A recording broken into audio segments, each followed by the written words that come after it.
I recently got the great privilege of reading the arc of Thrashers by Julie Soto. Now, I'm not personally familiar with her traditionally published work, but I did read one of her fan fictions. But that being said, I still didn't know what I was walking into.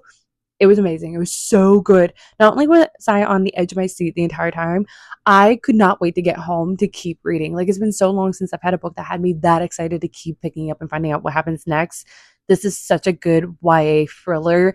The way I want to compare it is that it's kind of like the show version of 13 Reasons Why meets the drama, the Haley Bieber thing going on. And it's fresh on my mind because I recently had seen a couple TikToks of girls talking about how they have experience with similar girls, and you're going to see a character in this story that is definitely giving a very similar energy.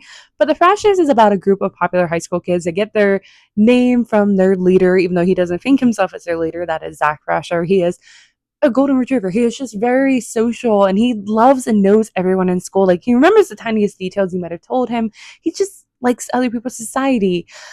Then you have Julian, who is a water polo player. So I'm a little biased towards him being a fellow competitive water polo player. And that helps because he is a complete asshole. He definitely thinks himself better than everyone else and is very much like pushes others away. Then you have like Lucy and Paige, and they have very distinct and fun personalities. And between the four of them, they're all extremely rich and extremely beautiful. And the final member of the group, who is our narrator, is Jody. Now, Jody knew Zach since second grade, so she got grandfathered in. But because she is coming from a lower income household and doesn't look like the others, she thinks that she is constantly on the edge of being thrashed, which is a term coined by the rest of the high school when Zach gets to get close to usually someone, but typically a girl, likes them and then gets bored. And it's never done maliciously. He just gets bored and moves on. And then the rest of the group have to give the girl like be like, come on, pick up get GTFO. You're not part of this group. Get the memo. And they get thrashed and it ends bad. Now, this doesn't help that recently at the end of the last year at prom, a girl that none of them really liked, but thinks that she was associated with their group because it kind of let her tag along for a little bit, got thrashed kind of and committed, 13 reasons why. Ends that way.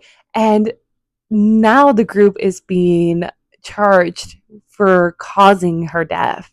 And that just leads to all this drama. You got like the crime thing. So you start to wonder, like, did they actually participate? Did they actually do something to cause this? Because you start uncovering new details and you're like realizing like each of the characters of each new detail, your opinion of these characters of this group flips and flops so much. And especially with Jodie's perspective, like, she is very much a biased narrator. Like, there are times you start to believe Jodie going, maybe they really don't like Jodie, but then something happens where they come running and protect her and you're like, no, they really do like Jodie as a friend. So you flip and flop with her and you don't know if this group of people are actual general assholes or if they're actually nice people.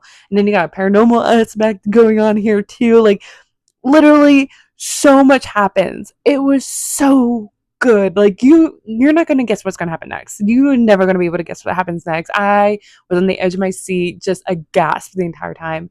I cannot recommend this story enough. This was so good. And if this is what her YA thrillers are gonna be like, I want Julie Soto to keep pushing them out. They are so good. Like, I'm looking forward to her traditionally published version of the fan fiction that she wrote, the Dramani fan fiction, to come out this summer. Like, I'm looking forward to reading that.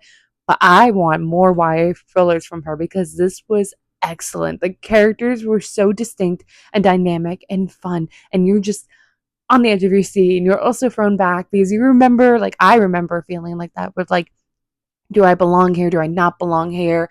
That whole mentality, which then just amps up the anxiety and tension in the book that's already going on, having those feelings with Jodie. So, like, there's just a lot going on here, and it's just excellent. I'm rambling a little bit, but I cannot recommend this story enough. It comes out soon. Put it on your TBR. Pre-order it now because, like, literally this was one of my favorite reads of the year so far. This was so good. I cannot wait to see what else this offer puts out.